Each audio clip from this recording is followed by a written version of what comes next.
Attends. Salut, moi c'est Adem. Et si tu vois ceci, c'est que tu passes un peu trop de temps sur les réseaux. Mais ça, tu le sais déjà, non? Vous aimez les réseaux? Moi oui, j'adore. Ça fait des années que j'ai pas vu la lumière du jour. Que tu le veuilles ou non, les réseaux sociaux sont partout. Et la majorité des 18-25 ans consultent les réseaux dès le réveil. En moyenne, les personnes âgées de 18-25 ans passent le plus de temps sur les plateformes, soit 3 heures par jour. En 2022, Instagram compte 1,22 milliard d'utilisateurs. Je suis nul en maths, mais cela me paraît énorme. Mais est-ce que cela signifie que nous sommes tous accros? Comment se fait-il que l'on reste aussi longtemps? Est-ce un coup du gouvernement? Théorie du complot? C'est ce que l'on va voir tout de suite. Mais comment fait Instagram pour captiver notre attention? Tout est calculé, analysé et géré par un algorithme et se centre sur 4 points. La récence de la publication, les intérêts et les comportements de l'utilisateur, la popularité de l'auteur de la publication est basée sur le nombre d'interactions, c'est-à-dire j'aime, commentaires, et sur la vitesse à laquelle les utilisateurs cliquent sur le bouton j'aime, commentent, partagent et sauvegardent la publication après l'avoir vue. Et le degré d'affinité entre l'utilisateur et l'auteur de la publication. De cette façon, ce petit génie sait quel contenu te présenter, à quel moment, sur quelle photo tu seras le plus susceptible de liker ou même de commenter. Que ce soit ton joueur de foot préféré ou bien ton pote qui fait une trente pas ouf. Bien sûr, l'algorithme est différent selon le type de contenu, tel que la page découverte, les réels, les stories, les IGTV, mais le principe reste le même. Il analyse tes goûts et préférences. Et quand tu penses avoir fini la saison 1 d'Instagram, ben non. Car l'appli t'envoie des notifications dès que tes amis te répondent pour te proposer de suivre des vieux pélos à l'autre bout du monde, ou juste pour te dire qu'un mec a été actif une fois tous les 1000 ans. Et quand il y en a plus, ben il y en a encore.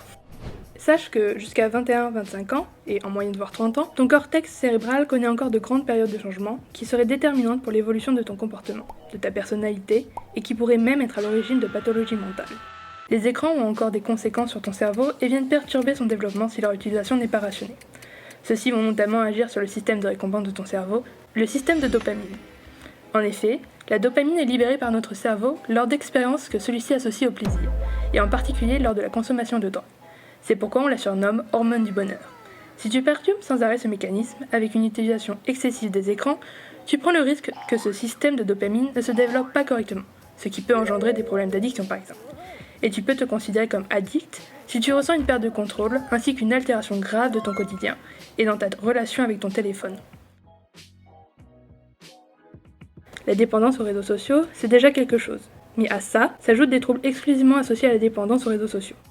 La nomophobie, c'est-à-dire que ta plus grosse crainte, genre quasi obsédante et continuelle, c'est de pas avoir ton tel avec toi et de pas avoir assez de batterie. Tu crois que ton tel sonne tout le temps, tu as des hallucinations sonores, tu perçois des signaux fantômes, et tu as une FOMO exacerbée, c'est-à-dire que tu as toujours peur d'être à la traîne sur les actualités, et à cette dépendance peut s'ajouter de l'anxiété et ou de la dépression. Les réseaux sociaux sont devenus l'endroit idéal pour partager sa vie avec nos amis ou le monde entier. C'est le principe même d'Instagram. Montrer notre vie en une photo, notre chien ou même notre mamie. Ils ont contribué à créer des idéaux. Depuis pas mal d'années, une concurrence est installée peu à peu, menant à la recherche de la photo parfaite, celle qui fera le plus de likes. C'est l'un des plus grands objectifs des utilisateurs. Et dire que c'est un œuf qui détient le record de likes sur Insta. Donc le but sera alors de tout faire pour plaire aux autres utilisateurs jusqu'à arriver à des extrêmes, comme mentir ou photoshopper les photos.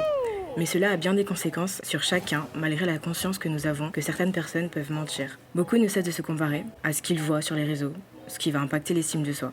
Nous avons constaté qu'une baisse d'estime de soi était liée à une surfréquentation des réseaux sociaux, ce qui va être accentué par les algorithmes.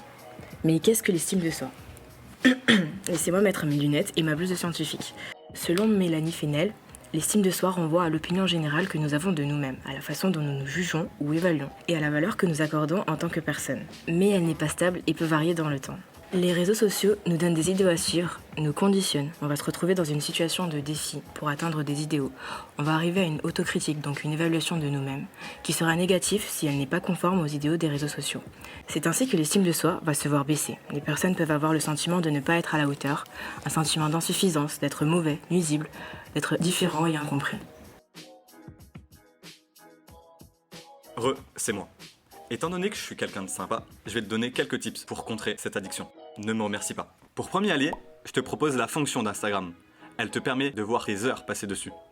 En deuxième allié, toi-même. Et oui, tu es ton meilleur allié. Réduis le temps passé dessus. Désactive les notifications. Tu sais, ne pas être au courant des dernières nouvelles, ce n'est pas si grave.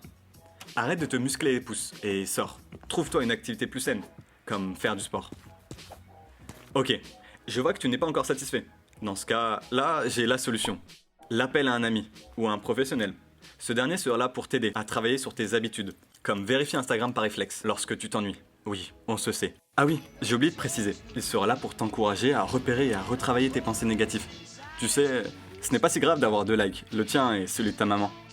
Bon, ce n'est pas tout, mais moi il faut que je retourne liker des photos de bébé chat. À bientôt!